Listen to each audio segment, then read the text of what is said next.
Շարունակում ենք աշխատել ուղիղ եթերում, մեզ կարող եք հետևել Հայելի ակումբի եւ Անժելա Թովմասյան YouTube-յան էջերով։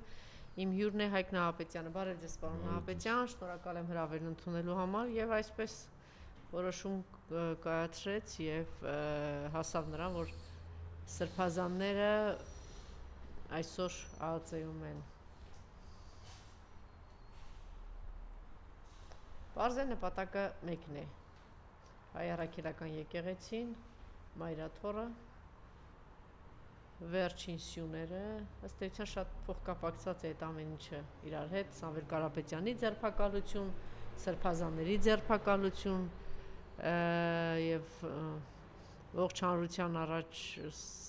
դիմակավորված անձանց մուտքը Մայրաթոր ինքը ծրագրավորված եւ պլանավորված գնում է իր նպատակին։ Գիտեք, մի այսպեսի շատ բարձ հարց տամ։ Այնինչ արվեց Մայրաթորում, Վեհարանում, ինքը հրաշալի գիտեր, որ այդտեղ քահանաց դասի հավաք է, եւ որով արվում էր պատասխանատու էր Միքայել Սրբազանը։ Շատ դյուրին կերպով, առանց աղմուկի, առանց որ Միքայել Սրբազանն հրապարակա միջի հետ ասել էր, որ այնինչ ասում էինք իր ասածի տերն է, թաքնվելու խնդիր չունի, ծանոթումով կարող էին հրավիրել, ես չեմ կարծում, որ Միքայել Սրբազանը չգնար, վստահաբար։ Հիմա հարց, լավ իմանալով, որ Մայրաթորում այդ օրը առնվազն 150 քահանա է, ինչու ուժի ցուցադրությամբ փորձեց բերման ենթարկել Միքայել Աջապայանը։ Նպատակը հերթական անգամ վախ սերմանել եւ քահանաց դասի եւ այդտեղ կային նաեւ եպիսկոպոսներ իրենց եւ Վեհափար Հայրապետի, ինչպես նաեւ մեր եկեղեցու հավատավոր զավակներ, որոնք բավականին փոքրաթիվ գտնվում էին Մայրաթորում։ Այսինքն վախի ակնհայտ դրսևորում էր։ 1. Երկրորդ դրսևորում էր, երբ անգամ բերման ենթարկելը ազգային անվտանգության ծառայության հատուկ ստորաբաժանման անձանց ներկայության կարիքը չկար, դիմակավորված։ Ինչու էին դրանք այդտեղ։ Բերման ենթարկելու համար դրանց անհրաժեշտությունը ընդհանրապես չկար։ Երրորդ, այդ անձինք եւ ոչ միայն զինված էին։ Այս բոլորը ես համալիր կերպով ներկայացնում եմ, որ ինքը նպատակ ուներ վախի մեծ դոզա տալ։ Ինչու՞։ Բացի այն, որ Փաշինյանը անհիշելի ժամանակներից գտնվում է այլ երկրների ազդեցության տիրույթում եւ որպես նվազագույն ազդեցության գործակալ կառավարվում է կոմպրոմատով, իսկ կոմպրոմատը ինքը մարդու մեջ վախ է մտցնում, որ եթե հանկարծ ինքը չանի այնինչ ասում են այն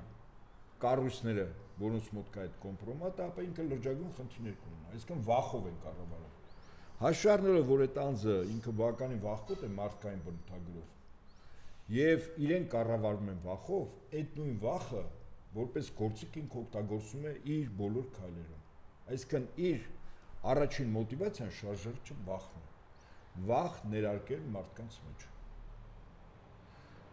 Նույն վախի դրսևորումն էր Սամվել Կարապետյանին, հետո մենք կարող ենք լրացուցիչ ասել, որ հեծը խլելու խնդիր կա, Վեհափար Հայրապետին երկու սրբազանների ձերբակալումով ստիպել, որ վերջինս հրաժարական տա, այս բոլորը վախի գործոնով արվում։ Բայց վախի գործոնը գործում է մարդկային մարմնավոր բնույթի վրա։ Այսինքն մարդը վախում է կորցնել ունեցվածք, կորցնել հարգանք, ունեզրկվել, ֆիզիկական բռնությունների ենթարկվել, վախում է, որ կարող է նաև իր նկատմամբ որոշակի մահապործ տեղի ունենա։ Սա բոլորը նյութական հարցությունից են։ Հիմա ինքը մտել է մի դաշտ, որտեղ նյութականը իշխանություն չունի անձանց վրա։ Այդ թվում երկու սրբազանների, այդ թվում 150 թվով քահանաների, այդ թվում մի քանի ժամ այդտեղ դիմադրություն ցույց տվող եկեղեցու հավատավոր զավակների։ Այսինքն նյութով չես կարող վախեցնել եւ ինքը այստեղ արդեն պարտված է։ Եթե պարզի, որ մեր ժողովրդի մոտ բականին ծանրակշիռ է այն մարդկանց քանակը, որոնք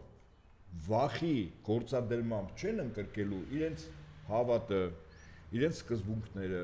իրենց մոտեցումները, իրենց նվիրումը հայրենիքին, առ հայրենիք առ Աստված, վախով եթե չես կարող, այդ նշանակում է Նիկոլը արդեն այդտեղ պարտված է, ինքը այդ մարդկանց վրա իշխանություն չունի, որտեղ իշխանության գործիքը իր համար վախն է։ Հիմա երբ սովորաբար նման հարցեր են քննարկվում, ես ասում եմ, որ Հայաստանում ասում եմ եւ կասեմ, քանի դեռ վիճակը էապես չի փոխվել, Հայաստանում թուրք-ադրբեջանական օկուպացիոն ռեժիմի կոլաբորանտ կառավարություն եւ կոլաբորանտ իշխանություն, այսինքն Հայաստանը օկուպացված տարածք է, օկուպացված երկիր է։ Սովորաբար, երբ օկուպացիան լինում է զինական առումով, այնպես ինչպես օրինակ 1939-1944 թիվ Ֆրանսիայում գերմանացիները զինված այդ երկրի նվաճում էին։ Երկրի քաղաքացիներից կազմել էր կառավարություն, որը հլու հնազանդ ծառայում էր նացիստական Գերմանիային։ Բայց Փարիզի փողոցներում, այլ բնակարար փողոցներում գերմանացիներն էին զենքով եւ փոքրաթիվ, այո, փոքրաթիվ, բայց հաստատական մարդիկ դիմեցին զենքի ինքնապաշտպանության եւ իրենց երկիր ազատագրելու։ Այսինքն ազգային ազատագրական պայքարը զինյալ էր, որտեղ թշնամին զենքով էր քո տարածքում։ Հիմա երբ ես ասում եմ օկուպացիա, հաճախ մարդկանց մոտ առաջին ընկալումը զինված պայքարն է, դա այդպես չի։ Օրինակ մեկ օրինակ կարող եմ բերել, որը շատ հանրահայտ է եւ մեծ հնչեղություն է ստացել ժամանակին, երբ Բրիտանիան մի քանի 100 տարի նվաճել էր Հնդկաստանը, որը համարվում էր թագավորական թագի ամենաթանկ ադամանդը, այսինքն ամենանյութական արժեքներով, մարդկային պոտենցիալով, հա, ամենահարուստ երկիրն էր։ Այդ երկրում գտնվեց մի մարդ, որը մարդկանց քարոզում էր ընդհանրապես մեկ ճշմարտություն, ասում էր պետք չի վախենալ ոչ բանտարկությունից, ոչ մահակից, ոչ զոհվելուց։ Քանզի երկիրը օկուպացիա է, օկուպացված է, եւ անգլիացիների իշխանությունը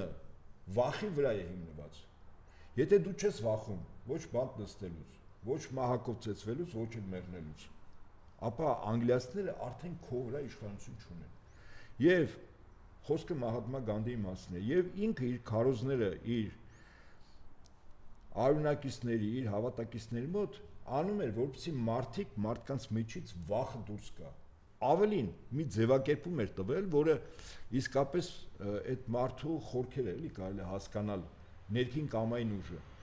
Ասում էր, եթե անգլիացիները մեր ընդվզումը, նույն ժամանակ քաղաքացիական անհնազանդություն չէր կոչվում այդ բառակապակցությունը, հիմա դա է։ Եթե մեր ընդվզումը փորձելու են զենքով լրացնել, այսինքն սպանել, ապա անգլիացիք մեզ այնքան պիտի սպանեն անգլիացի զինվորը, որ այդ թափած արյունից ինքը հոգեկան խանգարում ստանա։ Այսինքն դուք պատկերացնում եք հոգեբանական մարդկանց ինչ սահմանից էր անցկացնում, որ մարդը իսկապես մեռնելուց չի վախում։ Նշանակում է, որ անգլիացիների իշխանությունը, որը հիմնված էր վախի վրա, ինքը մարդկանց մեջից փորձում էր այդ վախը անել։ Ես ասում եմ, այս իրավիճակի փոփոխությունը միայն մեկ ձևով լինում։ Սա առաջինը ցանկացած Հայաստանի Հանրապետության քաղաքացու մոտ։ Եթե ինքը չի վախենում բանտ նստելուց, ծեծվելուց, նույնիսկ ֆիզիկական բռնություն, որը կարող է որպես հետևանք մահով ավարտվի, եթե դու չես վախենում, Նիկոլի մահակը իդեմս ԱԱՑ-ի ու ոստիկանության այլևս չի աշխատում։ Նույնիսկ իդեմս այն կրիմինալի բանդիտական խմբերի, որոնք դիմակներով զինված գտնվում էին մայրաթոռում եւ որոնց կարճաթև վերնաշապիկի տակից դաջվածներն էին երևում։ Ընդ որում արերևույթ դա իբր նայ կային քաղաքացիական հող, որտեղ որից է տարբերանշան, որից է բան չկա, թե որ կառույցից է։ Հիմա ես դրա համար ասում եմ, եթե մենք գտնում ենք, որ օրվա ռեժիմը փորձում է մեզ իշխել կառավարել վախով, ապա առաջին վախից եւ մեռնելուց չվախենալու առաջին զինվորը դա քրիստոնյան է, ինչու՞։ Որտեղ եթե քրիստոնյան ինքը քրիստոնյա է, մեր եկեղեցու զավակ եւ հավատում է հարությանը, այսինքն ֆիզիկական մահով մարդու կյանքը չի ավարտվում։ Եվ երկրորդ, եթե մարդը չի վախենում մահանալուց եւ պաշտպանում է իր սրբությունները, առաջին իր ընտանիքը, խիստ առարկական, երկրորդ իր մայր հայրենիքը եւ երրորդ իր հոր Աստծուն, հայր Աստծուն։ Հիմա եթե քեզ համար դրանք սրբություններ են եւ դու պատրաստ ես անգամ կյանքիդ գնով պաշտպանել, այդ մարդու վրա Նիկոլը եւ իր վարչակազմը եւ իր տերերը իշխանություն չունեն, չես կարող վախեցնել։ Եվ այստեղից բարձ հետևություն, որ ես մասնավորապես այդ դեպքերի ժամանակ մայրաթորում էի գտնվում, օրինակ ես նաեւ ոստիկանների հետ էի խոսում Բարձրաշրջան, ասենք մեկին օրինակ բերեցի, ասի եթե քո հոր տան մեջ մտնեն օտարները, որտեղ քո հայրենատունը, քո եղբայրներն են, քո հարսներն են, քո զավակներն են, եւ փորձեն ասեն քո եղբայրներին ուժ կիրառելով, բռնությամբ, նվաստացնելով դուրս տանեն։ Ասի քո կեցվածքը ո՞րն է լինելու։ Ասի դիմադրելու ես, չէ՞։ Ասեց այո։ Ասի եթե ուժ կիրառեն, հակազդելու ես, չէ՞։ Ասեց այո։ Ասի եթե զենք կիրառեն եւ դու օրինական զենք ունես, պատասխանելու, չէ՞։ Ասեց այո։ Ասի բա դուք հիմա եկել եք իմ հոր տունը, փորձում եք իմ եղբորը դուրս տանել ուժով։ Ոստիկանից մեկ ասեց, բայց խիա ձեր հոր տունը։ Ասի հարգարժան, այս եկեղեցին Աստծո տունը։ Իսկ մենք Աստծուն դիմում ենք որպես հայր։ Երբ որ տերունական աղոթք ես ասում ես հայր մեր։ Այսինքն դու եկել ես իմ հոր տունը, իմ եղբորը հավատակից։ Իդեմս Միքայել Աճապայանը Սրբազան ուզում ես տանել, բա իհարկե ես դիմադրելու եմ, իհարկե ես թույլ չեմ տալու։ Եվ հետաբար իմ հորդորը մեր երկրի քաղաքացիների, որ պահին վախի գործոնը մարդու մեջից դուրս եկավ, իսկ այդ նշանակում է, որ մեծ հաշվով նյութը մարդու վրա իշխանություն չունի։ Իդեպ Նիկոլի երկրորդ գործիքը, որ օգտագործում է, մամոնան է, որը իր վրա ամբողջովին իշխանություն ունի, իր եւ իր զուգընկերոջ վրա։ Հին ժամանակ մամոնան ոսկիներ, հիմա դոլարը։ Եվ ոստիկանական համակարգը ինքը պահում է այդ փողով։ Մարդկանց վրա, պաշտոնատար անձանց վրա, աշխատանք ունեցողների վրա այդ փողի իշխանությունն է։ Այսինքն եթե դու քեզ չես պահում ճիշտ, գործից ազատում են, տունը չես կարող կերակրել։ Ոստիկան եթե հրամանը չես կատարում, ապօրինի, անիրավի, վատ հրաման, որը օրենքից դուրս է, քեզ ոչ միայն աշխատանքից կազատենք, այլև կդատենք։ Նորից եմ ասում, Նիկոլը եւ Նիկոլի տերերը Հայաստանում իշխանություն ունեն առաջինը վախով, երկրորդ դոլարով։ Որ պայն դոլարի եւ վախի իշխանությունը մարդը առաջին հերթին մարդը իր մեջից անում է, այդ իշխանությունը փլուզվում է։ Եվ հիմա տեսականորեն պատկերացրեք, որ մեր երկրի 100,000-ավոր քաղաքացիները թոքեվիճակում են։ Ինչա Նիկոլի իշխանություն ունի։ Այսինքն այն 20, 30, 40 հազար մարդիկ, որոնք իշխանությունից էին դժգոհ եւ ուզում էին Նիկոլ փոխեին, փոխարինվում է մի քանի 100,000 մարդկանցով, որոնք վտանգը իրավիճակը համարժեք են գնահատում, որ իրենք կորցնելու են այս երկիրը։ Այս երկիրը դառնալու է Թուրքիայի եւ Ադրբեջանի կառավարության տարածք։ Մի մասը տարածքի մեզանից օտարվելու է, մեզանից վերցելու է մեր բոլոր սրբությունները, այդ թվում գերեզմանները, այդ թվում աստոտաները, եկեղեցիները, այդ թվում մեր պատիվն ու արժանապատվությունը եւ այդպես շարունակ։ Եթե մարդը այդ վտանգը համարժեք գնահատեց եւ չվախեցավ տեր կանգնել իր սրբություններին, այդ մարդու վրա Նիկոլը եւ իր տերը իշխանություն չունեն։ Հիմա այսօրվա պայքարի տերմինաբանությամբ այդ կոչվում է քաղաքացիական անհնազանդություն։ Մահատմա Գանդիի տարիներին իր ամբողջ քարոզի իմաստը մարդկանց մեջից վախը հանելն էր։ Եվ ինքը իդեպ հաջողեց։ Եվ լուծումը մեկն է։ Բոլոր նրանք սրբազաններն էլ էին հաղթահարել էլի մահը, վախը իրենց մեջ։ Սամվել Կարապետյանն էլ էր, չէ՞, վախը իր մեջ հաղթահարել, որ այդպիսի հայտարարություն արեց եւ դուրս եկավ։ Մեր Բաքվի բանտում գտնվող մեր նախագահներն էլ էին, չէ՞, այդ վախը հաղթահարել, չգիտեին, որ ինչ է կատարվելու, ուր են տանել կամ գեներալները կամ Ռուբեն Վարդանյանը։ Օրինակ մեր սրբազանները դի ռեալ գիտակցեն։ Ու ոչ միայն իրենք, ցանկացած քաղաքացի, այդ ու նաեւ իրենք պետական համակարգի դեմ, որպեսի մրցակցես եւ հաղթես, պիտի ունենաս պետական համակարգ։ Այսինքն, իշխանությունները ունեն ոստիկանություն տասնյակ հազարներով, որոնք ծառայության ժամանակ սովորում են հատուկ հնարքների տիրապետում են զենքի, մարդկանց նկատմամբ բռնություն կիրառելու, օրենքով վերապահված է, որ ինքը կարող է բռնություն կիրառել եւ չպատժվել։ Եվ դա համակարգ է, այսինքն կան ստորաբաժանումներ, կան հրամանատարներ, կան ենթականներ, հրամանները տրվում է կարճ, կատարվում է արագ, դա մի ամբողջ համակարգ է, նույնը վերաբերվում է ԱԾ-ին։ Համակարգին հաղթում է համակարգը։ վստահաբար եմ ասում։ Եվ մեր մոտ պարզամտություն է ցավոք սրտի, որ մտածենք, եթե շատ մարդ հավաքենք, մի 1000 տես պինդ տղա լինի, համակարգին կհաղթես, չես հաղթի։ Համակարգը ունի հետախուզություն։ Ամեն ինչ ունի։ Հետախուզություն, ես կոնկրետ ասեցի, մի որակում տվեցի, որ պատրաստված ստորաբաժաններ, հիմա հաջորդ հետախուզություն։ Հետախուզությունը ունի 3 գործիք։ Գործակալական ցանց, գաղտնալսող սարքեր, տեղեկատվությունների փակ եւ բաց աղբյուրների վերլուծություն։ Այս 3 գործիքակազմով աշխատում է հետախուզությունը։ Եթե պետությունը Փաշինյանի մի կողմ դնում, ցանկացած պետություն նորմալ, եթե ինքը գնահատում է իր 3 գործիքակազմով, որ իրականացվելու է պատրաստվում է պետական հեղաշրջում, իհարկե գործիքակազմով ինքը տվյալներ ստանում է։ Եվ մասնագետները, որոնք կրթություն են ստացել մասնագիտական բուհերում, հետո ակադեմիաներում, իրենք ստանդարտ լուծումները գիտեն, որ դեպքի, որ իրավիճակի, որ մարտահրավերի, արկա որ սպառնալիքի նկատմամբ ինչ հակաքայլեր անեն, որով չեզոքացնեն։ Այսինքն դա մասնագիտություն է։ Հիմա բոլոր նրանք, ովքեր պարզամիտ կերպով մտածում են, որ 1000, 2000, 5000 պինդ տղա լինի եւ մահակից չվախենա, եւ ինքը կհաղթի, չի հաղթի։ Եվ հաճախ ցավոք սրտի նույնականացնում եւ զուգահեռում են 2018 թվի հետ։ 18 թվին կրկնում է իշխանությունը հանձնվել է։ Համակարգը որևիցե դիմադրություն գործնականում եւ առարկայապես չի դիմադրել իշխանությունը վերցնելու փորձանող թվացial ճակերտներում Փաշինյան Նիկոլին։ Եվ ես բերեմ շատ պարզ տրիվիալ օրինակ։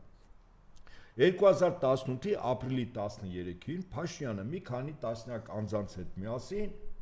գրոհում է եւ զավթում է, գրավում է հատուկ ռեժիմային օբյեկտ։ Թվարկեմ այդ ցուցակը՝ կառավարության շենք, ազգային ժողով, հերոստակայան, օդանավակայան։ Սրանք հատուկ ռեժիմային օբյեկտներ են։ Այդ թվում նաեւ ռադիոտուն։ Ռադիոտունը հատուկ ռեժիմային եւ զինված պահպանություն իրականացնող օբյեկտ է։ Հիմա Փաշինյանը մտնում է այդ օբյեկտ, մի քանի տասնյակ հետ միասին, ոստիկանները չեն կատարում իրենց պարտականությունը, որով հրազենով նախազգուշական կրակոցներ, իսկ իրենք զինված էին, երկրորդը հարձակվողների վրա կրակոց։ Տեսականորեն պատկերացնենք, որ այդ ոստիկանները վախեցել են, ընդունենք,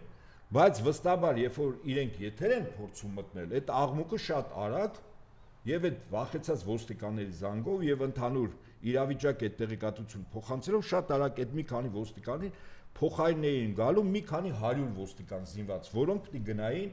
եւ շենքը գրաված անձանց չեզոքացնեին, չէ՞, բայց այդ մի քանի 100-ը հետո չեկա։ Ուրեմն նշանակում է, որ ռադիոտունը հանձնվել է։ Ինձ հարցնում են օրինակ, ինչ նպատակ էր հետապնդում այդ անիմաստ գրավելը առավելևս որ ուղի եթեր չմտան։ Ասում շատ բարձ նպատակ, այստեղ խնդիրը ուղի եթերը չէ։ Խնդիրը նա էր, որ Փաշինյանը իր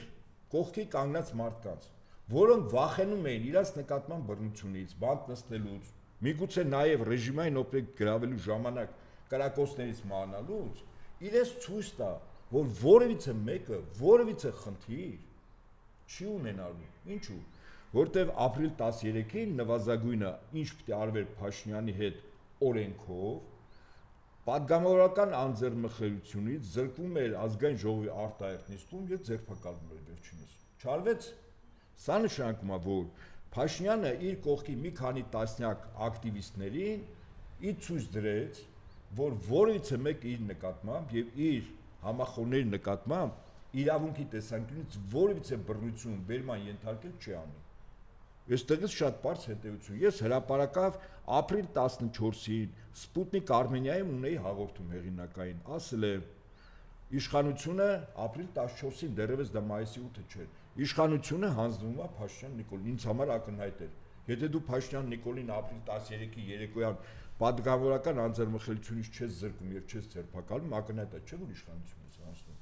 Հիմա մեր համախոհները, ընկերները, մտերիմները, ծանոթները, ովքեր մտածում են, որ մի քանի հազար մարդով իշխանություն կվերցնես, ահա իշխանությունը իր ռեպրեսիվ ամբողջ համակարգը ցույց է տալիս, որ ինքը, եթե ինքը չի հանձնում, ուրեմն ինքը օգտագործելու է ռեպրեսիվ համակարգը։ Ես էլ Մայր աթոռում վեհարանում տեղի ունեցող դեպքերը նկարագրեցի։ Մարդիկ եկել են վախեցնելու, որտեղ նորից եմ կրկնում, Միքայել Աչապայանին հանգիստ կարող են ծանուցումով տանել։ Եկել էին մեծաթիվ, եկել էին սպառազեն, եկել էին դիմակներով։ Սա վախի ընդհանուր մթնոլորտ է, ընդհանրապես մեր եկեղեցու հավատավոր եւ մարդկանց եւ ամենակարևորը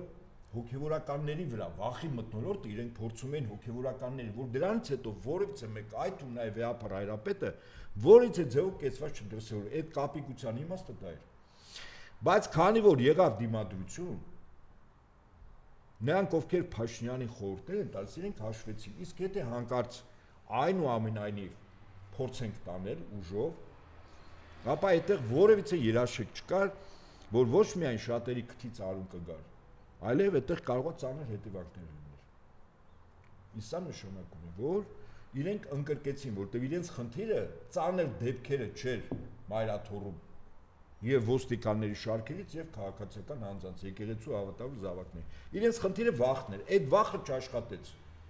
Առավել եւս, որ հավատավոր զավակները իրենք հասկանում էին ինչ են պաշտպանում եւ ումն են պաշտպանում։ Հիմա նայեք, այսինքն մոտիվացիան պաշտպանողների, իդեմս 150 քահանայի եւ հավատավոր զավակների շատ բարձր է։ Հիմա նայեք զուգահեռում եմ ընդհանրապես այդ դեպքից 2 ժամ հետո քննչական կոմիտեի մոտ տեղի ունեցած դեպքերը։ Ոստիկանները խիստ ագրեսիվ էին։ Գիտեք ինչու՞։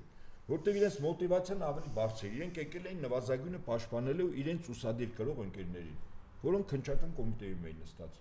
Իսկ իրենց մոտիվացիան բարձր է։ Եկել եք գրավել այն ինստիտուտը, որը մեր զուգահեռ ինստիտուտն, ասենք ոստիկանություն, քննչական կոմիտե, ազգային անվտանգության ծառայություն, դատախազություն, հակակոռուպցիոն կոմիտե, այդ իրենք են, չէ՞։ Իրենց մոտիվացիան բարձր է պաշտպանելու, որտեղ եթե դու գրավում ես, արժե զրկում ես, քննչական կոմիտեն արժե զրկում է, քննիչը արժե զրկում է, ուսադիր կրող ոստիկանը իրապահ համակարգը արժե զրկում է։ Այդ վախը իրենց մոտ բերել էր մի հոգեվիճակի, որտեղ իրանք պատրաստ էին առավելագույն բիրտ ուժ կիրառել այդտեղ, թույլ չտալու, որ շենքի նկատմամբ ինչ-որ ոտնձգություն լինի։ Ասեմ ձեզ, ես այդտեղ էի սկզբից եւ մի քանի մեծ ավտոբուսների մեջ, իդեպ ասեմ, որը հետո ցույց չտրվեց, ուղղակի մենք տեսանք ընկերներով, կային մահակներ, վահաններ եւ հակագազեր, որը նշանակում էր, որ եթե ժողովրդի քանակը շատ մեծ է եւ ֆիզիկապես իրար հրելով չես կարողանում կամ բերման ենթարկելով մարդկանց մեծ հոսքը այդտեղ կասեցնել, ապա կիրառվելու էր մահակ, վահան, հակագազ, այսինքն հատուկ միջոցներ։ Այդում այն միջոցները, որոնք անցյալ տարի հունիս 12-ին ազգային ժողովի հարակից տարածքում կիրառվեց խաղաղ ցույց անող մեր երկրի քաղաքացիների նկատմամբ։ Եվ այստեղից հետևություն։ Ամենակարևորը, որ մարդիկ իմանան ինչի համար են կանգնել, ինչ մոտիվացիա ունեն։ Արդարությունը, եթե ճշմարտությունը մեր հետ է, Տերը ասում է, մեկը ինձնով ավելի զորավոր է, քան աշխարհը։ Մի հավատացյալ, որը Աստծով է կանգնած, ավելի զորավոր է։ Եվ այստեղից պարզ հետևություն, պետք չի մանկամտությամբ մտածել բաներ,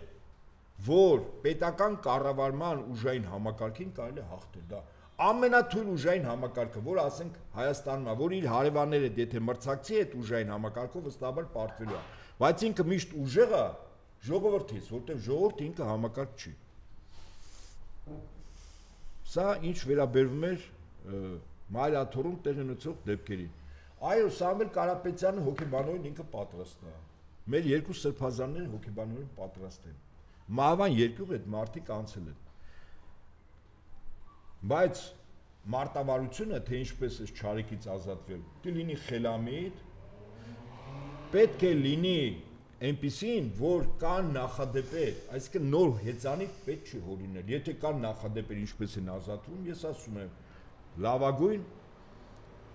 այդ դեպքերը մեզ համար ուսանելի են եւ ուսուցողական։ Մենք սովորենք ինչպես է դա արվում։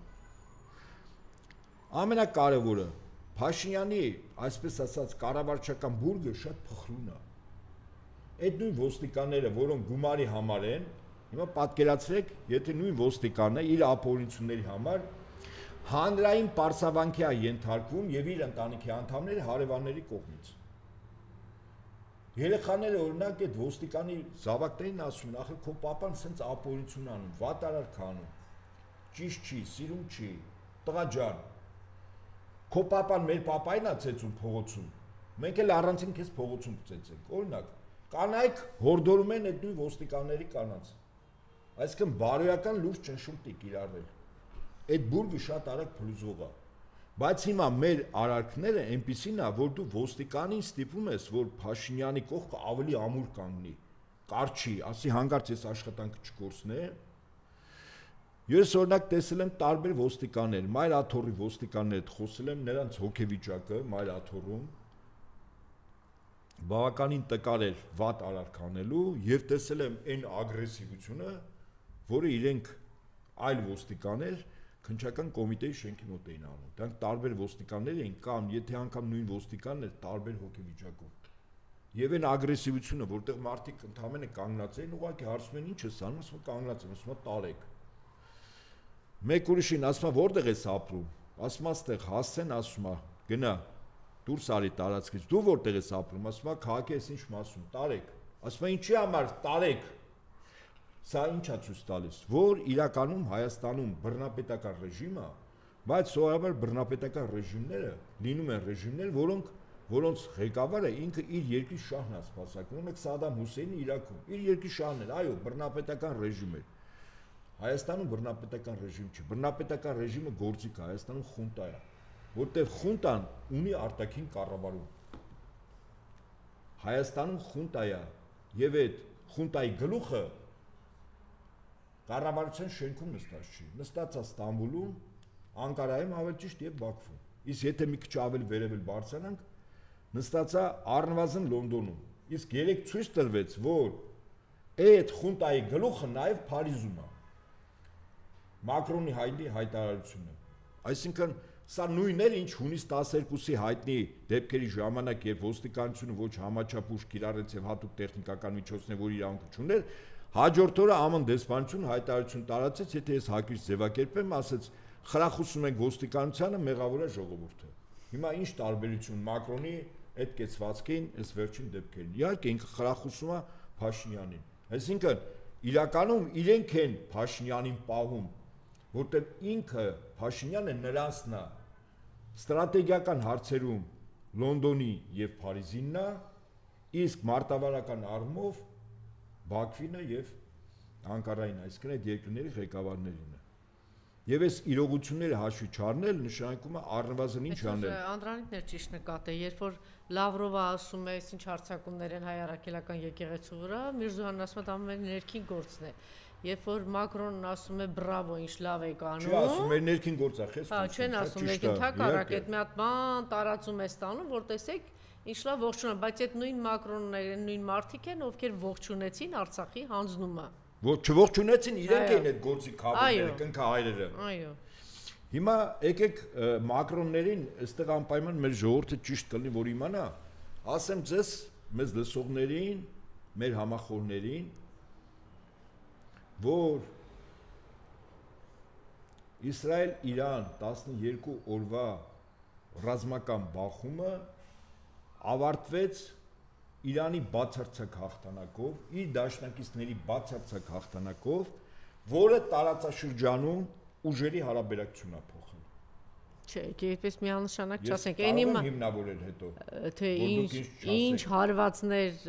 կրեցին, ինչ էր ոչնչացեց այդ 12 օրվա ընթացքում։ Հա, իշխանապողություն չհաջողեց, բայց գնահատման մեկ չափորոշիչ կա, երբ երկրի քաղաքական ղեկավարությունը ռազմական ղեկավարությանն առաջ մարտական խնդիր է դնում, եթե այդ խնդիրը չի կատարվում, ապա քաղաքական ղեկավարությունը պարտություն է կրում։ Ռազմական էլիտան գլխատեցին։ Մի րոպե, հա, Անժելա, ես խնդրում եմ, սա կարևոր է, ես ուզում եմ, որ մեզ լսողներ լսեն։ Բայց միջև այդ թեմային ասելը մեկ հարց ունեմ, էլի, եթե Սրբազանը,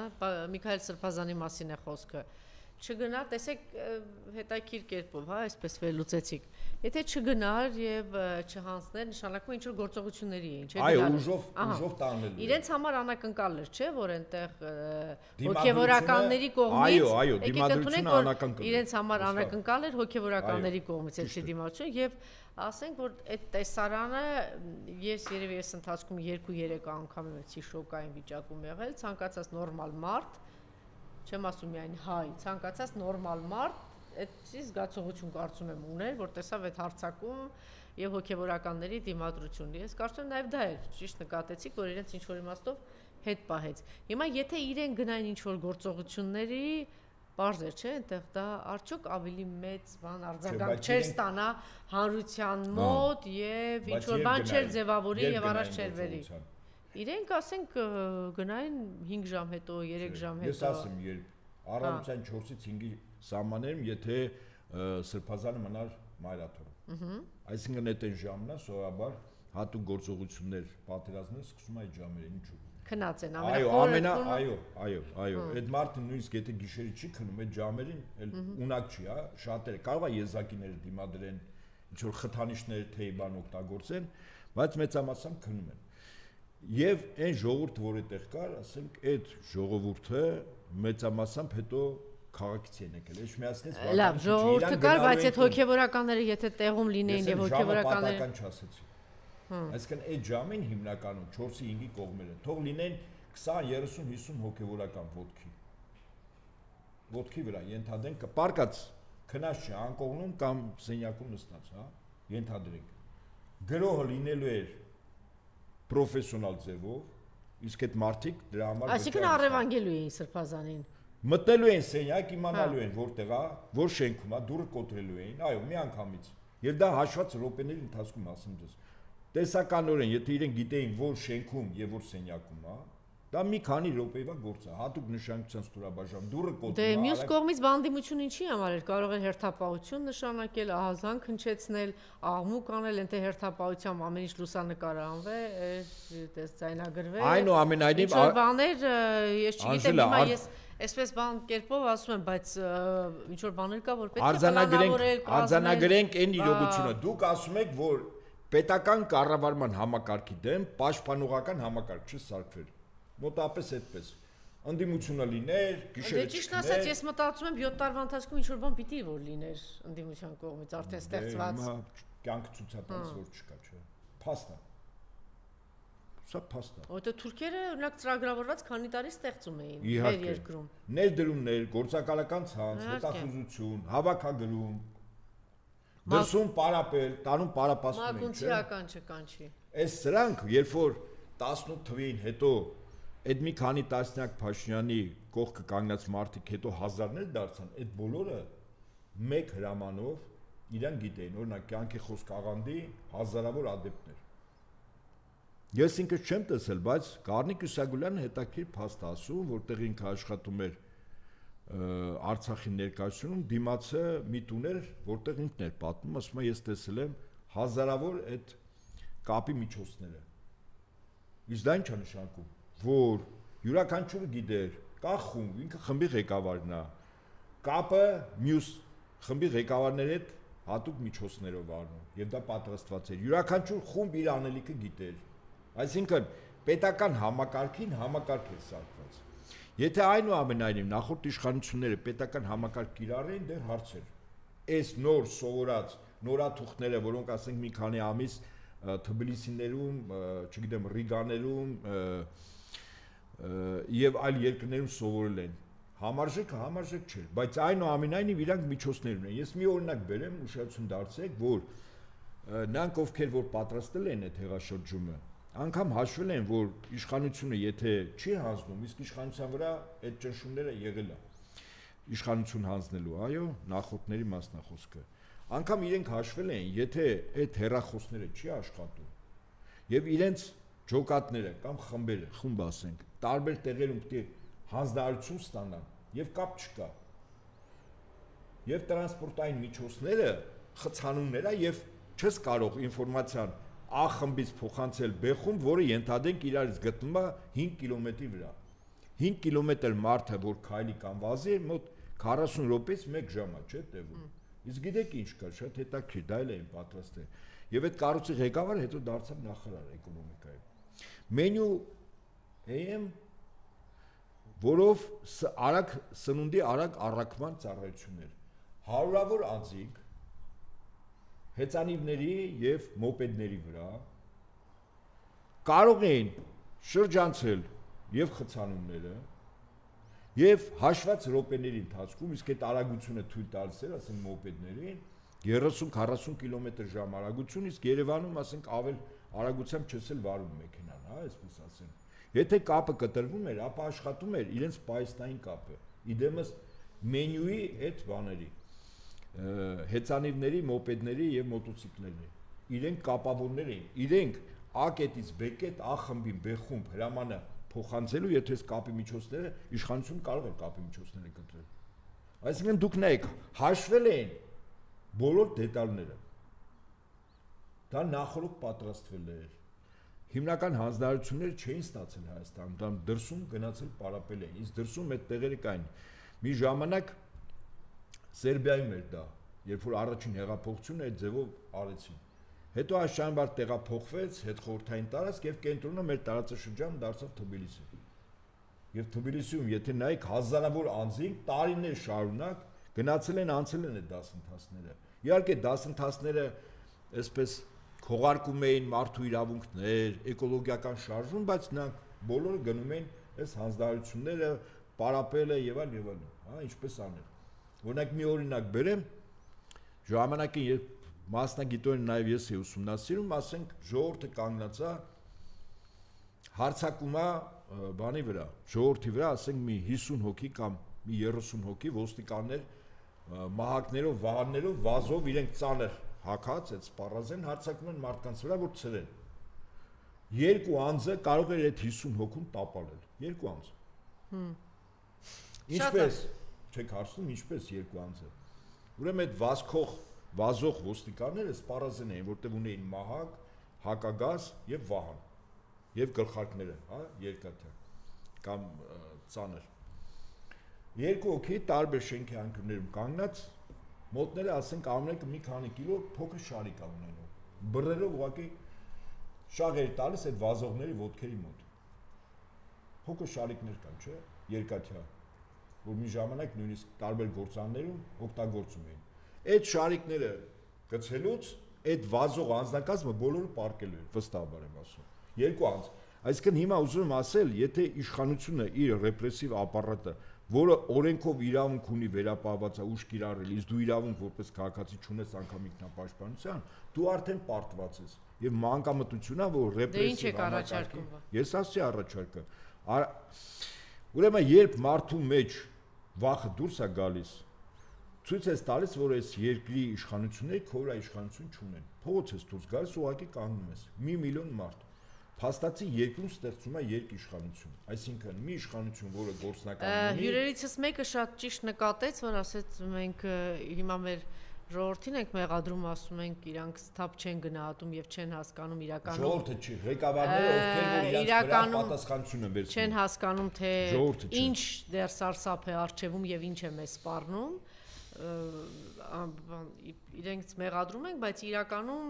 էլիտան եւ ընդդիմադիր առաջնորդները ընդդիմությունը եւս չի գիտակցում, որ մեզ ինչ է սպառնում եւ մենք ինչի մեջ ենք եւ ինչպես է գրաված եւ դեռ ինչ են անելու մեզ հետ, մեր երկրի հետ։ Չկա այդ գիտակցություն։ Այստեղ ժողովրդի, այդ վտանգների զգացողությունն է, այստեղ էլիտաները, այսինքն ովքեր քաղաքականությամբ են զբաղվում։ Էլիտան եթե ճիշտ զգար, ճիշտ ան, այդ կփոխանցեր, չէ՞, որ իր վերջո ամեն մի սովորական քաղաքացի, այսպես ասած, պարտավոր չի խելք ունենա։ Եվ գիտակցի թե ինչ է, որտեղ մասնագետը ինքը գիտի եւ դի բնականաբար հանրային դաշտում մարդկանց փոխանցի, իհարկե, ես համակարծիք եմ, այստեղ էլիտաների խնդիրն է, անդիմադիր դաշտի են մարդկանց, ովքեր այս ամեն ինչը գնահատում են։ Եվ ես, եթե այս թեմայով մենք ավարտեցինք մեր խոսքը, ես անպայման ուզում եմ մեզ դասողներ հետ կիսվել Իրանի դեպքերի հետ կապված։ Ուրեմն Իսրայելը մեկ խնդիր էր դրել ԱՄՆ-ի հետ միասին։ Առաջին, երկրորդ եւ երրորդ օրը գլխատել երկրի ռազմական, գիտական, քաղաքական եւ հոգեվոր վերնախավին, ուղղակի սպանել։ Եվ ովքեր են ուշադրություն դարձեք, դրանք դիվերսիոն խմբեր են եղել, վստահաբար եմ ասում, որոնք երկու խնդիր են կատարել։ Առաջին, փարոսիկներ են դրել հակաօդային պաշտպանության սարքերի, միջուկային հետազոտությունների կենտրոնների, ղեկավարների տների, այդ թվում եւ ռազմական, եւ գիտական, եւ հոգեվոր, եւ քաղաքական։ Փարոսիկները իրենք օդանավերի համար ընկալող ազդանշանը, որտեղ հրթիռը կարող է բաց թողել, եւ այդ հրթիռը գնում է փարոսիկով ազդանշանը ուղղակիորեն խոցում է։ կամ իրենք անօթաչու թռչող սարքեր են բաց թողել, որոնք տասնյակ հազարներով եղել են։ Իդեպ Իրանի հատուկ ծառայությունները հետո հազարներով բացահայտում են տներ կար, որտեղ արտադրությունն է դրված։ Ցեխ, որտեղ արտադրում են այդ։ Իսկ դա նշանակում էր, որ այդ բոլոր իմաստը երկրի ներքին անկայունություն եւ քաոս առաջացնելն է, երկրի ղեկավար կազմին գլխատելը եւ ամենայն հավանականությամբ առնվազն երկու էթնիկ մեծ խումբ անջատողական տրամադրություններով գործողություններ անել, խոսքս ազերիների մասին է եւ բելուջների։ Իմիջիայլոց ինչ որ կապ տեսնում եք հիմա Ռուսաստան, նախ Իրանի դեսպանի հայտարարությունը, հետո դրանից հետո այլ տիպի հայտարարություններ, Ռուսաստանի գործողությունները եւ Ադրբեջանի ինչ միանշանակ կապված է, միանշանակ սա մեկ ընդհանուր սցենարի էլեմենտներն է։ Հիմա եւ այսպես, երբ առաջին երկրորդ օրը ընդ որում ուշադրություն դարձեք, գլխատվեցին, գիտեք որ ռազմական կառույցի ղեկավարները։ Իրանը 4 բանակ ունի, որը ենթարկվում է մեկ անձին, գերագույն հոգևոր առաջնորդի։ Ոչ թե մեկ բանակ, այդ բանակները իրարից տարանջատ են։ Մեկը սովորական բանակն է, որի գործառույթը երկրի տարածքային ամբողջականությունը եւ սահմանները պաշտպանելն է։ Կա երկրորդ բանակ, որը գաղափարականացված է, կոչվում է Պահապանների կորպուս։ Ինքը իրականում բանակ է։ Իր թվականակով սպառազինությամբ։ Երրորդ բանակը որ կա, ընդ որում կորպուսը գործում է եւ իր տարածքում, եւ իր տարածքից դուրս։ Կա հատուկ նշանակության ստորաբաժանում, որը կորպուսի մեջ է արտերևույթ, բայց կորպուսի ղեկավարությանը չի ենթարկվում։ Իր ղեկավարը կոչվում է Ալկուց, որը թարգմանաբար նշանակում է Երուսաղեմ։ Դրա ղեկավարը ենթարկվում է կրկին գերագույն հոգևոր առաջնորդի։ Իդեպ դրա ղեկավարներից մեկին Տրամպի առաջին կառավարման ժամանակ Սուլեյմանին սպանեցին, ինքը Ալկուցի հրամանատարն էր։ Եվ կա 4-րդ բանակը, դա Մահդի անունը կրող 400,000-անոց Իրաքում գտնող շիա մահմեդականների կիսազինված ռազմականացված կառույցն է, 400,000։ Եվ այս 4 ստորաբաժանումները ենթարկվում են Իրանի գերագույն հոգևոր առաջնորդի։ Թիրախը ոչ թե առաջին բանակի ղեկավար կազմին էր, որից մի հոգի զոհվեց զինված ուժերի այդ դրա գլխավոր շտաբպետը, այլ Պահապանների կորպուս եւ Ալկուց, դրանց հրամկազմը գլխատվեց, որտեղ իրենք առավել մոտիվացված են, քան բանակի սպայակազմը, այսինքն նրանք գաղափարականացված էլիտան է համարվում։ Հիմա երբ առաջին երկրորդ օրը այդ գլխատման փորձը բավական հաջողվեց, այդ թվում նաև բավականին լուրջ հոբ համակարգեր շարքից հանեցին բալիստիկ հրթիռների արձակման կայաններ, այո, բայց Իրանի հատուկ ծառայությունները կարողացան իրենց վերագտնել։ Ինչու՞։ Քանի որ Իրանը ամենաարերևույթ ինքը ուրեմն կրոնապետություն է, բայց ինքը ռազմականացված կրոնապետություն է։ Ես ասեմ ձեզ, ուրեմն մեկ քաղաքական եւ գիտական ղեկավար ուներ 3 տեղակալ հատուկ։ Յուրաքանչյուրը գիտեր ղեկավարի չգոյության ժամանակ իր գործառույթը, որն է որպես ապագա ղեկավար։ Այսինքն մարդիկ մենք զինվորականներից ասում ենք հրամանատարաշտաբային զորավարժություններ, որտեղ յուրաքանչյուրը արդեն սովորում էր, եթե հրամանատարը չկա, տեղակալը հրամանատարի գործողությունները կարող է կազմակերպել եւ կատարել որպես ապագա հրամանատար։ Եվ ասեմ ձեզ, որ զինված ստորաբաժանումների հրամկազմը ունեին 5 տեղակալներ։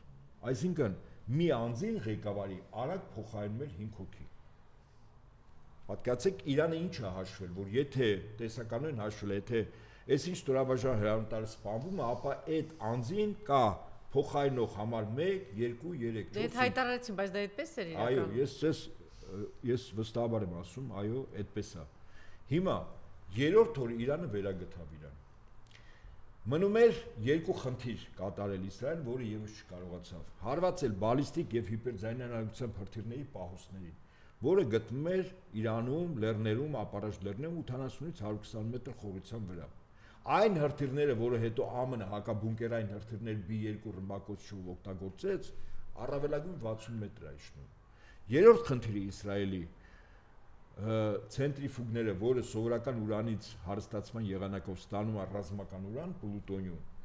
այդ պահոստները եւ այդ ցենտրիֆուգների աշխատանքը եւս գտնվում է 80-ից ավելի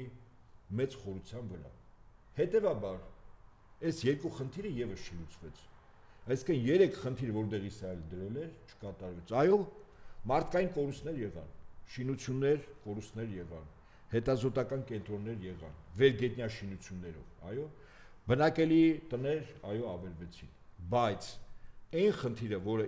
Իսրայելի քաղաքական ղեկավարությունը դրել էր ցախալի առաջ, չկատարեց։ Իդեպ առավել արդյունավետ առաջին 2-3 օրը կատարել է Մոսադը, դա ցախալը չի։ Մոսադը, որը հատուկ ծառայություն է, իր գործակալական ցանցն է այդ արդյունքները տվել Իրանին պատճառելով այդ կորուստները։ Իսկ ցախալը ես մեկ օրինակ բերեմ, անգամ Իսրայելի ինքնաթիռները Իրանի օդային տարածք չեն մտել, անգամ չեն մտել։ Հերվից են, նույնիսկ առաջին, երկրորդ օրը հարվածեցին Իրանի հոկ սարքերին հակաօդային պաշտպանության հասանելի տարածքից հարվածներ եղավ եւ հետո իրանական հրթիռային պաշտպանության միջոցները եւ հակաօդային պաշտպանության խոցեցին մի քանի ինքնաթիռ։ Դրանից հետո Իսրայելի ինքնաթիռները անգամ հոբ խոցելիության տիրույթ չմոտեցան, ել չեմ ասում Իրանի երկինք չմտան։ Ինչու, որտեվ Իրանում հերթապահում էին այդ ժամանակ Իրանի օդուժի ինքնաթիռները, այդ թվում Su-35-երը, ասեմ ձեզ, որոնք շատ ավելի վաղ էին տրվել Իրանին, քան այդ պայմանագիրը ստորագրել վավերացնելուց։ Այդ պայմանագրի անունն է Համապարփակ ռազմավարական գործընկերության պայմանագիր։ Եվ այստեղից բարձ հետևություն, որ Իսրայելը եւս լուրջ կորուստներ ա ունեցել։ Իդեպ, այնպես չի քաղաքներ, Հայֆա քաղաքը, որը դառնալու էր կոմունիկացիոն եւ էներգետիկ հաբ, Հայֆա քաղաքը միջերկրական ծովի ափ գոյություն չունի։ Բոլոր այն օբյեկտները, նավթավերամշակման գործարանները թիրախային հարվածել են։ Ավելին ասեմ, Իրանը իդեպ չօգտագործել իր հիպերձանային արագության հրթիռներից մի քանի հատ օգտագործել։ Եվ վերջում, երբ ընդ որում Իսրայելի հրթիռները, որ ինքնաթիռների վրայից էին հարվածում, պատկերացնում եք ինքնաթիռը օդ է բարձրանում, իր վրայի հրթիռը բաց է թողում, հետո գնում է իջնում է։ Իսկ Իրանը հարվածում էր հրթիռային կայանքներից, իր մոտից հրթիռը գնում էր Իսրայելին հարվածում էր։ Հիմա այս իրողությունների պայմաններում, երբ Իսրայելի իսկապես հրթիռները համարյա վերջանալու վրա են եւ բունկերները չկարողացան հարվածել, իշխանափոխություն չեղավ։ Իդեպ ասեմ ձեզ, մոտ 3000 անձ, որոնք այդ ահաբեկչական խմբավորումներն էին, ոչ թե ահաբեկչական դիվերսիոն խմբերն էին, սպանվել են 10000-ից ավել մարդ ձերբակալվել է։ Իսկ մի ուրիշ հետաքրքիր փաստ, ազգությամբ գիտեք ովքեր են եղել հիմնականում այս դիվերսիաների կատարողները։ Եվ ասեն ադրբեջանցի։ Ոչ։ Ուրեմն երբ ԱՄՆ-ը որոշեց, որ Աֆղանստանից դուրս է գալիս, ԱՄՆ-ի ծառայ վարչակազմ կար եւ թալիբները, երբ որ իշխանություն վերցրեցին, թալիբները հիմնականում գերտ ճնշող մեծամասնությամբ ազգությամբ պուշտուններ են։ Պուշտուն կա եւ բնակվում Պակիստանում եւ Իրանում։ Ուրեմն թալիբները իշխանություն վերցնելուց հետո այն պուշտունները հիմնականում, որոնք հասկանում էին, որ իրենց նկատմամբ Թալիբան շարժումը ուղղակի առանց դատավճռի կամ դատավճռով մահապատիժը սահմանելու, իրենք փախան Իրան։ Իրանը իր դռները բացեց իդեպ 3.5 միլիոն Աֆղանստանից փախստական կար։ Ուրեմն այդ դիվերսիոն խմբերի մասնակիցների մոտ 80%-ը եղել են Աֆղանստանից եկած փախստականները։ Հիմա ես զուգահեռեմ այն ինչ որ Ռուսաստանում է կատարվում, ինչու է կատարվում։ 20%-ը կամ 15%-ը գիտեք ովքեր են ազգությամբ եղել, որոնք Իրանում են, ապրել են, աշխատել են, հնդիկները։ Հիմա ելնելով այս իրողությունից Իրանի ղեկավարությունը եւ գերագույն հոգեոր առաջնորդը հայտարարեց, որ իրենք պատերազմում հաղթել են եւ դա իրականություն է։ Ավելին ասեմ, արևելքի երկրներում ոչ միայն պատերազմների ժամանակ, այլև զուտ կենցաղում կա այսպեսի չգրված օրենք։ Եթե երկու հոգի վիճում են, ծես կրտուկ հա լինում, հետո արդեն հասկանում են, որ հաշտություն տի կնքել։ Հոգեբանորեն գիտեք ինչ են անում։ Վերջինը խոսքը ասում այն, ով իրեն ցույց է տալիս, որ ուժեղ է։ Վերջին խոսքը ասում է իմ օգտի լինի։ Այդպեսի մեր մոտ էլ դեպք մենք ենք արևելքի ժողովուրդ։ Մեր վեճերի դեպքում էլ վերջին ասում է չէ իմ ասած լինի։ Վերջին խոսքը։ Թեև արդեն հաշտություն է, կռիվը բրծել է, բայց ասում է վերջինը ես ասեմ։ Եվ հիմա ասեմ, ուրեմն երբ ԱՄՆ-ի նախագահի եւ Ռուսաստանի նախագահի միջնորդությամբ միջուկային պատերազմը կասեցվեց, իսկ վտանգակար որ Իսրայելը միջուկային զենքով կարող է խփի, երբ կասեցվեց ժամը լրացավ, այդ ժամից հետո Իրանից մի հրթիռ է թռչում դեպի Իսրայել։ Բայց թիրախային ինքը չի գնում ինչ-որ շինության վրա, բայց հրթիռը գնում է եւ պայթում է միտեղ։ Իդեպ ասեմ, որը Իսրայելի ղեկավարությունը մտածում է, որ Իրանը խախտել է, ֆիքսում այդ փաստը, որը իհարկե ապացուցողական հիմքեր կա, որ այդ ժամից հետո հակաթային պաշտպանության սարքերը այդ ասենք իկոնները, հա, կոչվում է ինդիկատոր կրուգավով обзора, որը ֆիքսում է թռչող հրթիռը որտեղից որ ժամին է թռչել։ Եվ Իրանը օդուժ է բարձրացնում, որպեսզի հերթական անգամ ինքնաթիռների վրայից հրթիռակոծի Իրանի տարածքը։ Եվ գիտեք ինչա տեղի ունեն դրանից հետո։ Տրամպը հերրակակարգով կանգնեցրեց ձգում է Բենյամին Նետանյահու երկու ականջները։ Ասում է շուտ ինքնաթիռներ իջացնում ես ներքև վերջ։ Հիմա այս ինչի համար եմ ասում, անգամ Իրանը այս զուտ հոգեբանական քայլն էլ անում, ասում է վերջին հարված իմ կողմից դին, այդ իմ հրթիռը բաց թողած։ Հիմա ելնելով այս իրողությունից ինչա կատարում Ռուսաստանում։ Նախ մեր տարածաշրջանում Իրանը իր կորուստները ինքը կվերականգնի։ Դա ժամանակի խնդիր է, Իրանում էլ գումար կա, որտեղ նավթ կա եւ գնորդ կա։ Ես մեզ դասողներին ասեմ, որ ԱՄՆ-ի ծրագիրը նաեւ, եթե Իրանում իշխանապողություն է լինում, ապա այս իշխանապողությունը ոչ թե նպատակ էր, այլ գործիք Չինաստանի տնտեսությանը հարվածելու համար, ինչու, որտեղ Չինաստանը Իրանի հետ կնքել է 25 տարվա կտրվածքով 400 միլիարդ դոլարի նավթի վաճառք։ Իսկ Պարսից ծոցի արաբական երկրները եւս պիտի վաճառեին եւ վաճառում են Չինաստանին։ Պատկերացեք, եթե Իրանում լինում է իշխանապողություն, այսինքն Իսրայելը հաղթում է ԱՄՆ-ի հետ միասին, չեք կարծում, որ Պարսից ծոցի երկրները, որ համագործակցություն են իրականացնում նավթի վաճառքը Չինաստանի հետ, միանգամից հետ քայլ են անում, որտեղ ԱՄՆ նախագահը ասում էր, «Վեշ նավթ չեք վաճառում», բայց Չինաստանի տնտեսության ինչպես հարվածել։ Ուրեմն Չինաստանի տնտեսության հոսանքի արտադրության 80%-ը նավթն է։ Այսինքն նավթ չէր գնում, հոսանք չկա, տնտեսություն չկա։ ԱՄՆ-ը լուծեց խնդիրը Չինաստանի։ Այսինքն Իրանի դեպքերը ԱՄՆ-ի համար գործիք էր, ոչ թե նպատակ։ Հիմա հաշվի առնելով այս իրողությունը, այո, Իրանը կվերականգնի իր կորցրածները, կորուստները եւ այլն, բայց տարածաշրջանում ուժերի հարաբերակցությունն է փոխվում։ Եվ դրա լավագույն ապացույցը Իրանի Իսլամական Հանրապետության դեսպանի մեր մոտ տված ասուլիսներ, որտեղ ուղղակիորեն ասվեց Ադրբեջանի մասնակցության մասին, Ադրբեջանը երկու դրվագով է մասնակցել Իրանի դեմ։ Առաջին դրվագ Ադրբեջանի տարածքից թռչել են, հենց կոնկրետ տարածքից, ազատագրված մեր տարածքներից անօթաչու թռչող սարքեր, որոնք թիրախային հարվածներ են հասել Իրանին։ Եվ երկրորդ Կասպից ծովի վրա Ադրբեջանը իր օդային տարածքն է տրամադրել Իսրայելի օդուժին։ Կռվի առաջին օրը Իրանը հայտարարեց բոլոր այն երկրները, որոնք իրենց օդային տարածքը կտրամադրեն Իսրայելի օդուժին, իրանց համար կդիտվեն որպես թիրախ հարվածելու։ Իդեպ այդ հայտարարությունից հետո առաջինը Կատարը հայտարարեց, ասաց ես իմ օդային տարածքը փակում եմ, ոչ մի իսրայելական ինքնաթիռ իմ տարածք չի մտնի։ Հիմա այս երկու փաստը Իրանի ծառայությունները ունեն վստահաբար ապացուցողական բազայով։ Եվ Հայաստանում Իրանի Իսլամական Հանրապետության դեսպանի այն խոսույթը, ըստ որի մեղադրական շեշտադրումները, որ Ադրբեջանը Իսրայելի կողմից մասնակցել է իր դեմ սանձազերծած ագրեսիային, իսկ ակնհայտ է, չէ՞ որ Իսրայելն առաջինը սանձազերծ եւ ագրեսոր համարվում։ Սա հոգեխանգարմունքի մեջ գցեց ում ոչ ավել ոչ պակաս Ադրբեջանի նախագահ Կոչուցյանին։ Ես այս տաղավարից բավականին վաղուց առաջ ասել եմ, եթե Իրանի դեմ կռիվ լինի, Ադրբեջանը մասնակից լինելու չի կարող չլինի։ Եվ Ադրբեջանի մասնատման մասին հիշում եք Անժելա, ես ասել եմ, եթե անկարծ Ադրբեջանը սխալվեց եւ Իրանի դեմ պատերազմի մեջ մտավ, եւ Իրան այդ պատերազմում հաղթեց, ապա Ադրբեջանի չգոյության խնդիրն է դնում։ Այ հիմա ուշադրություն դարձեք ինչա կատարվում։ Որից հետո դեսպանի այդ խոսույթից հետո տեղի ունենում հերախոսազրույց Իրանի եւ Ադրբեջանի նախագահների Ալիևի նախաձեռնությամբ, որտեղ վերջինս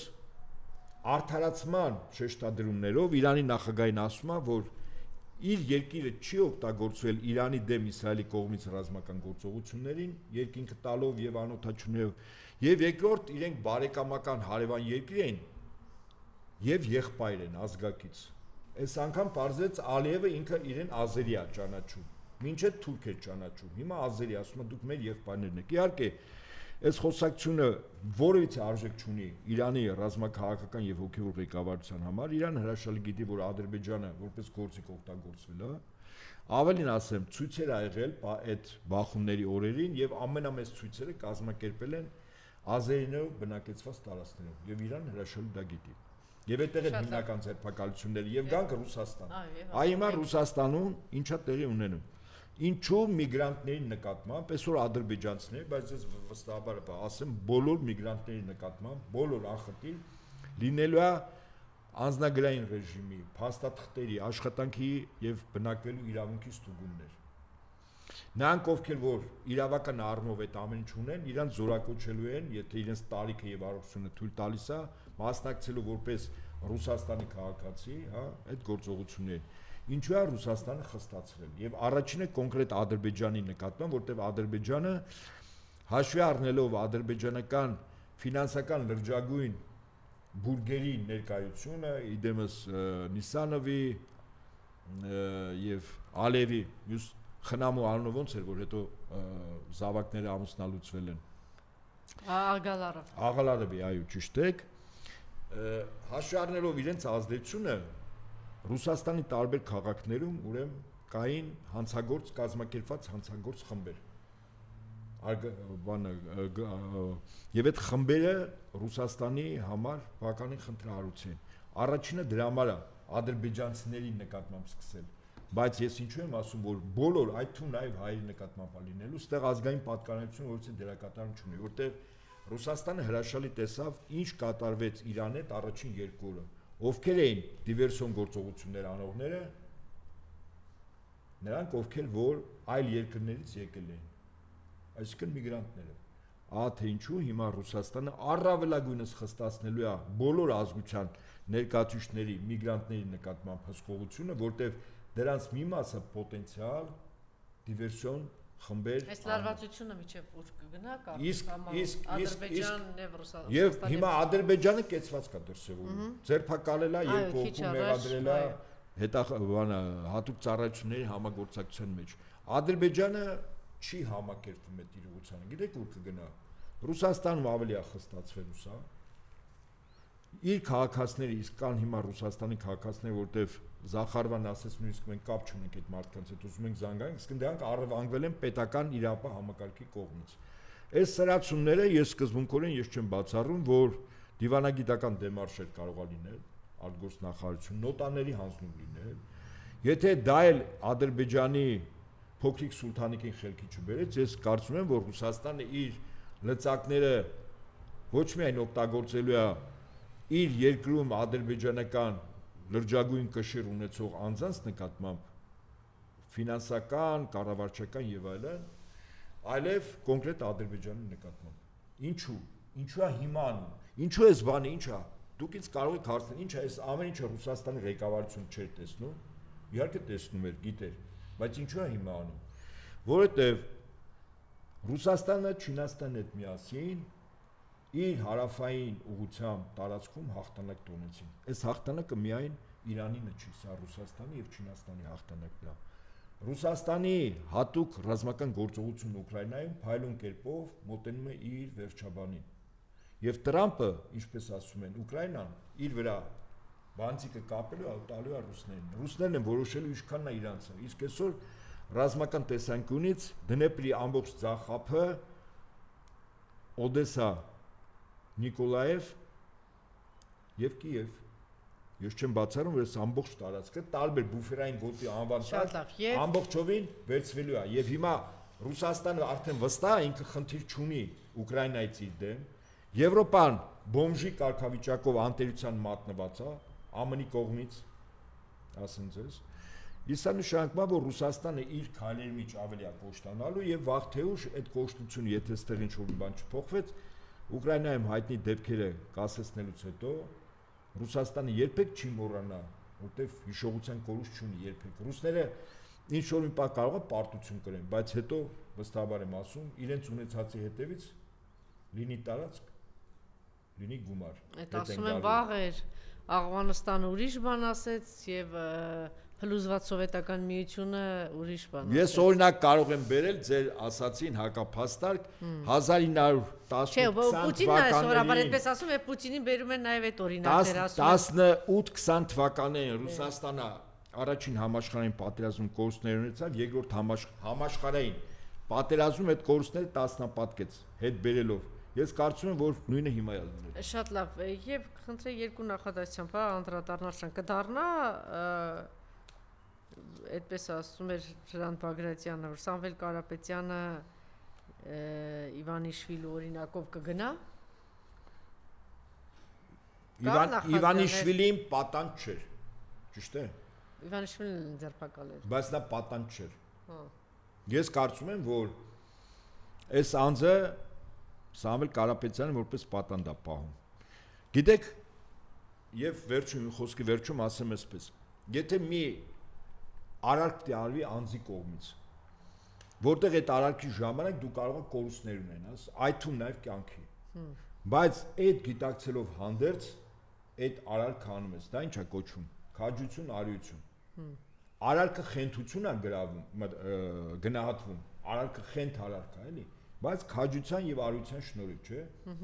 Հիմա կա անձ, որը նույն արարքը, որի վերջաբանը նաեւ կարող է կյանքից զրկվել լինի։ Անում է, բայց իր շարժիչ ուժը քաջությունն ու արիություն չի, գիտեք ի՞նչն է։ Գժություն է։ Հասկանում եք ես ինչ եմ ասում։ Նիկոլի քայլերը